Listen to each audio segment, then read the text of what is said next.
Les tableaux qui parlent, une série de podcasts par Francis Rousseau.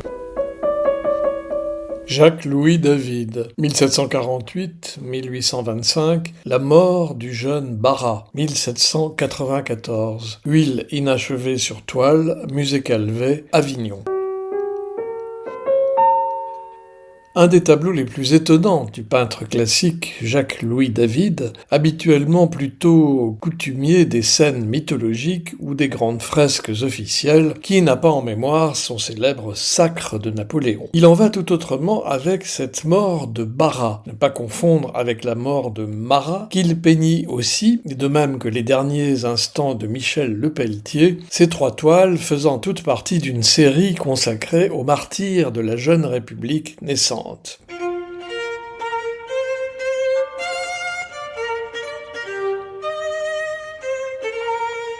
La mort de Barras fut une toile que David n'acheva jamais et qui fit partie de celles que tout peintre garde jalousement toute sa vie durant dans son atelier. Il fallut que le peintre Horace Vernet en héritât à la fin de la vie de David et la vende au duc de Pourtalès, que rien ne prédisposait à acquérir un tel sujet, avant qu'elle ne soit acquise par la fièvre acheteuse de l'antiquaire Marcel Puech, qui en fit don à la ville d'Avignon, et qu'elle ne finisse sur les murs du musée Calvet de la même ville.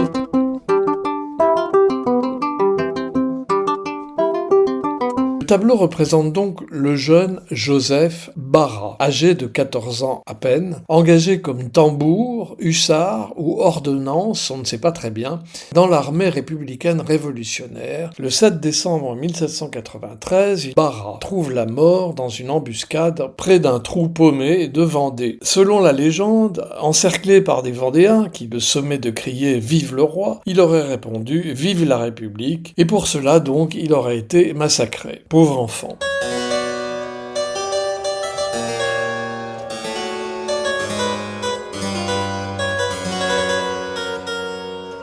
La Convention en fait un héros et demande que son corps soit transféré en grande pompe au Panthéon et que David, chargé d'organiser la cérémonie de transfert du corps, lui rende également un hommage par un tableau dédié. L'œuvre est donc commencée au premier jour de 1794, mais les événements du 9 Thermidor an 2, 27 juillet 1794 dans le calendrier grégorien, en signant la chute de Maximilien à Robespierre, tuèrent dans l'œuf le projet de ces célébrations macabres que la Révolution adorait, surtout lorsqu'il s'agissait d'enfants, avec une exception notable toutefois pour les viols successifs, le martyre et la mort du dauphin, le jeune Louis XVII, un autre enfant donc, dans des conditions jamais élucidées à la prison du Temple. Triste cortège des enfants martyrs de la Révolution dans les deux camps, les royalistes et les révolutionnaires. Nous mettons en vente aujourd'hui le mobilier de l'Autrichienne. La salope! Sommes d'accord.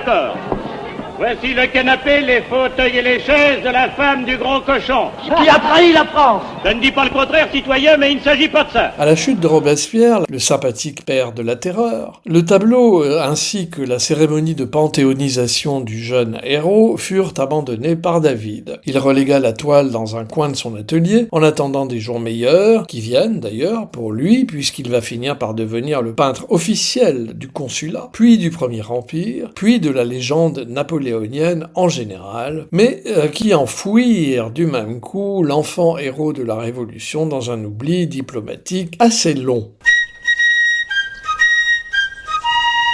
La toile reste donc dans cet état d'esquisse que nous lui connaissons encore aujourd'hui, une esquisse dont s'inspirèrent bon nombre de peintres, un siècle plus tard, en la virilisant notablement pour reconstruire la légende républicaine au moment de l'avènement de la Troisième République.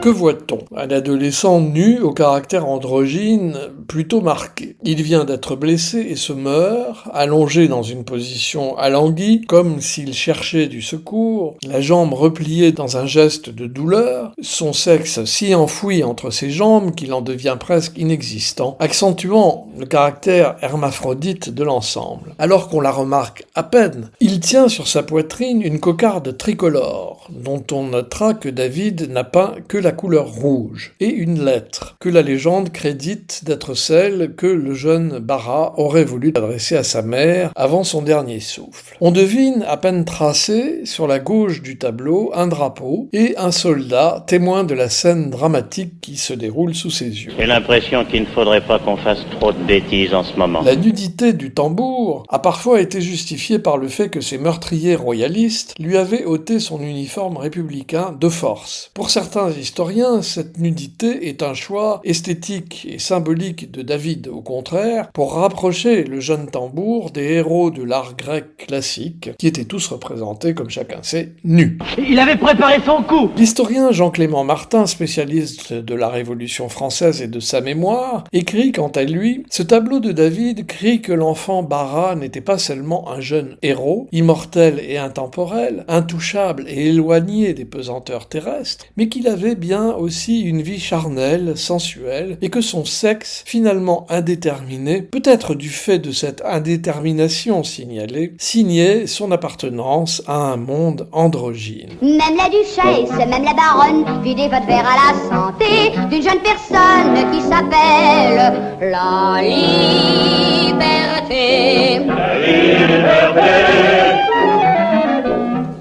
Dans son livre paru en 1989, Le viol de Ganymède, l'écrivain français Dominique Fernandez en fait aussi l'un des témoignages du nu masculin homosexuel au prétexte héroïque dans l'art néoclassique. Un trouble saisit effectivement le spectateur en regardant cette toile où le sexe veut s'effacer pour mieux symboliser la pureté. Le même subterfuge est employé plus tard par le peintre Pierre-Paul Prudhon dans la peinture d'un autre enfant héros révolutionnaire, Agricole Viala, lui aussi disparu au combat à l'âge de 15 ans à peine, et dont le portrait nu dissimule cette fois complètement la sexualité. La question demeure évidemment de l'intérêt de peindre un sujet nu si c'est uniquement pour en dissimuler le sexe. Ben oui. Pourtant, malgré cela, plus que d'un tableau érotique, c'est bien d'un tableau politique qu'il s'agit avant tout. En effet, le jeune tambour martyr Joseph Barras, de même que le jeune Agricole Viala, incarne la révolution dont ils sont les purs produits. Mais ils symbolisent aussi surtout la vertu, le don du sacrifice et l'abnégation. Toute qualité qui, en cette fin de 1793, manque cruellement à cette République, pourtant toute jeune, mais déjà atteinte par les scandales touchant Danton, Hébert, Fabre d'Églantine et plusieurs autres. Citoyens, citoyennes, vous êtes ici chez vous, et ce n'est pas sans raison que la guinguette s'appelle à la taille du roi. Car nous avons vidé les caves de Capet et de son autrichienne. Qui rime avec chienne. La légende de Joseph Barras permet donc au comité de salut public de reprendre en main les cultes populaires qui, comme ceux de Marat ou de Lepelletier, favorisaient la déchristianisation en faveur de laquelle Robespierre militait fortement. Dans son ébauche, comme dans son plan d'organisation de la cérémonie de panthéonisation avortée, David était d'ailleurs chargé d'évoquer symboliquement, mais effectivement, ces débats idéologiques et politique. Cela aurait été proche du pathos du chantre de la Révolution André Chénier, avec son chant du départ, où l'on peut lire « De Barras, de Viala, le sort nous fait envie. Ils sont morts, mais ils ont vaincu. Le lâche, accablé d'an, n'a point connu la vie. Qui meurt pour le peuple a vécu. »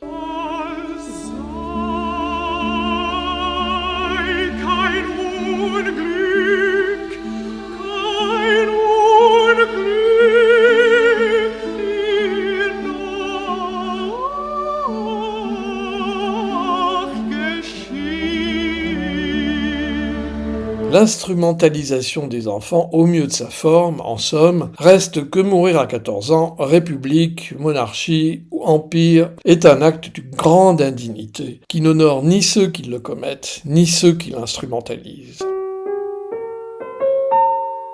Virgule musicale. Le chant des Marseillais, sur le pont d'Avignon. Si Versailles m'était compté, film de Sacha Guitry, 1953. Gustave Mahler, Le chant des enfants morts, Kathleen Ferrier, Bruno Voltaire.